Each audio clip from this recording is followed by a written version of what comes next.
Սիրելի ջրհոսներ, ողջույն, գիտեք ինչ եմ այսպես նայում եմ ու շատ զարմացած եմ, որ դուք 6-րդ տեղից այդպես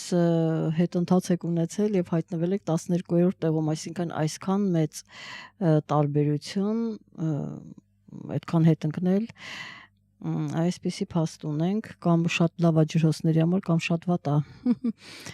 որ վերջին տեղում են հայտնվել, 6-րդ տեղից 12-րդ տեղում,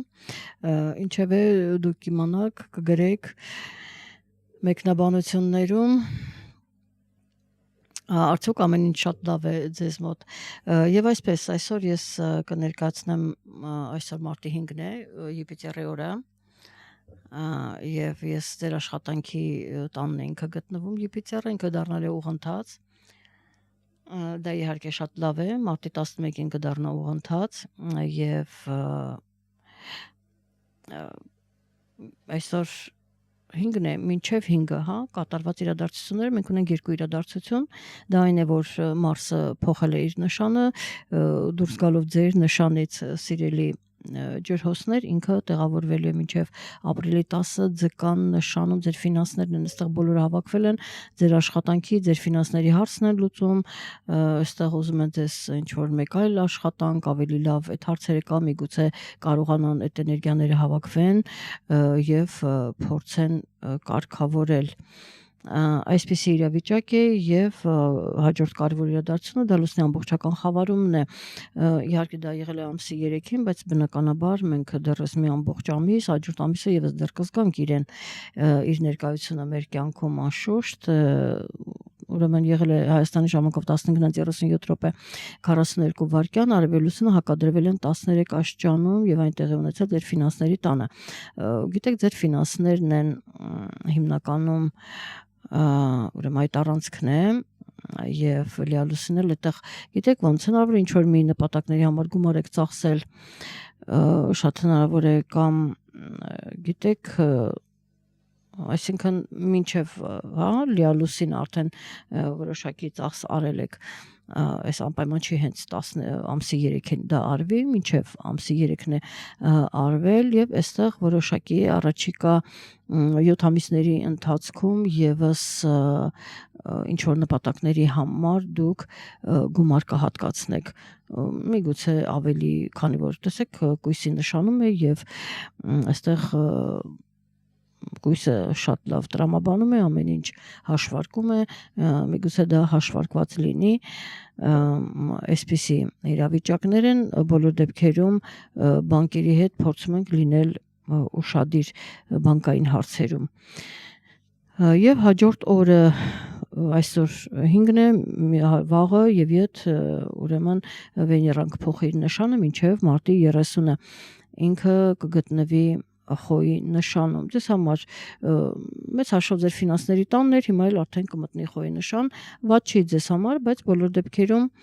խոյի նշանում ինքը առանձնապես իրեն լավ չի զգում,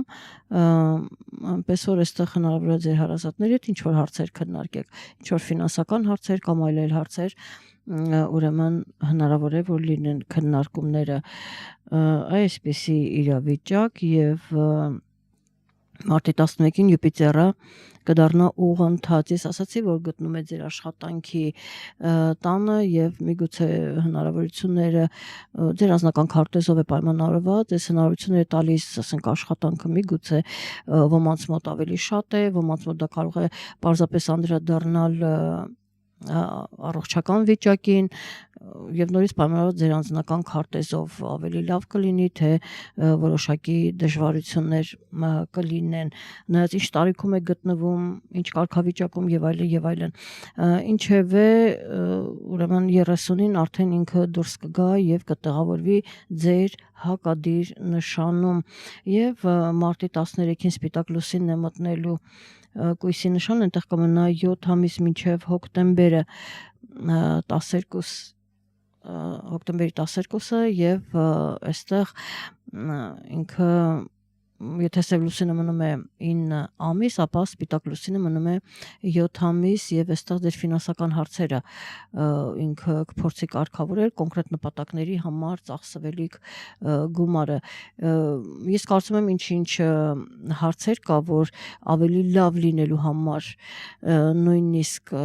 հիմա դուք պետք է ծախսեք, որպեսզի հետո ասենք նոր աշխատանք եմ, ինչ որ թեկուզ ասենք բիզնես եք դնում, հա, դուք պետք է որոշակի գումար ծախսեք, որպեսզի կարողանաք այդ գործը իրականացնել, գլուխ բերել, ասենք եւ դա ստացվի։ Այսպիսի տարբերակ, ես մի տարբերակ եմ ասում, արդեն մնացածը դուք կարող եք պատկերացնել։ Մարտի 19-ին տեղի կունենա նորալուսինը Հայաստանի ժամանակով 5:23:17 արևը եւ լուսինը կմիավորվեն 27 աստիճանում եւ այն տեղի կունենա ձեր ֆինանսների տանը։ Տեսնում եք, նորից ֆինանսների տանն են, թե լիալուսինը եւ թե ուրեմն նորալուսինը, այսքան լիալուսին դա լուսնի խավարում, հա, կոնկրետ դեպքում եւ նորալուսինը իրենք տեղի ունենում ձեր ֆինանսների առանցքում, աշխատանքի ֆինանսների առանցքում եւ իհարկե մարտի 20-ին արդեն արևը կմտնի խոյի նշան, դուրս գալով ձկան նշանից 18:45:46 ուրեմն արևը կլինի իր բարձրակետում խոյի նշանում եւ գիտեք հնարավոր է ընկերների օգնությամբ նաեւ ինչ որոշակի ապագայի հարցեր կարգավորեն ամեն դեպքում արևը մտնում է լուսավորում է ջերմացնում է օգնում է այսպիսի հարցեր կան եւ իհարկե տեղի ունենում գարնանային գիշերը հավասարը այսինքն այս մարտ ամսին երկու կարևոր իրադարձություն մեկը լավ մեկը վատ վատը որ լուսնի վատ խավարումն է լավ այն է որ գարնանային գիշերը հավասարն է լինում եւ արևը մտնում է խոյի նշանից 21-ին արդեն 7-8 րոպե դիմավորում ենք արևածագը տարբեր իհարկե սա Հայաստանի հայրին է վերաբերում այսքան ժամի առումով իսկ մնացած արդեն նայած որ երկրում են ապրում եւ ուրեմն իրենք արդեն պետք է իմանան թե երբ է արևածագը որպեսզի դիմավորեն դա շատ լավ է սա իմ խորհուրդը ձեզ անկախ նրանից դուք ամանոր կդիմավորեք չեք դիմավորի եւ այլն մեկ-մեկ ու շնորհավոր եք գարնանային գիշերը հավասարը եւ օգտվեք այդ հնարավորությունից արևածագը դիմավորելուն եւ նույն օրը 21-ին Մերկուրին կդառնա ուղղընթաց, որը հետընթաց էր ձեր ֆինանսներում փորձեց օգնել ձեզ ինչքան գումար տրամադրել, ինչքան գումար աշխատել, ինչ աշխատանք եւ այլն, այս հարցերում ինչպիսի արխուվաճառք, հա, այսպիսի հարցեր են ոմանք հնարավոր է ավտոմեքենա վաճառեն, գնեն ընդհուպ եւ մարտի 30-ին արդեն Վեներան կմտնի ցոլի նշան այստեղ ինքը մտնում է ձեր 4-րդ տուն եւ կփորձի այդտեղ ինչ որ հարցեր կարգավորել, վերանորոգել, գեղեցկացնել, ընտանեկան սիրո թեման կլինի որոշ մարդկանց մոտ կամ իրենց բնակավայրի թեման կլինի, ֆինանսական հարցերը կլինեն բոլոր դեպքերում եւ իհարկե մի քիչ առաջ անցնեմ եւ Ուրանը եւս դուրս կգա ուրեմն ձեր 4-րդ տանից եւ ինչ որ առումով ձեզ հանգիստ կթողնի ահա այսքանով ավարտեմ սիրելի ջրհոսներ միայն վերջում նորից շնորհավոր եմ ձեզ գարնանային գիշերավասարի կապակցությամբ եւ չմոռանաք դիմավորել արևածագը եւ իհարկե գրեք ձեր տպավորությունների մասին փաստորեն շատ լավ է որ դուք չեք նայում չեք հետաքրքրվում այդպես թող լավ լինի հետաքրքրվեք քիչ կարևորը որ ձեր գործերը լավ լինեն այսքանը կհանդիպենք հաջորդ ամիս առայժմ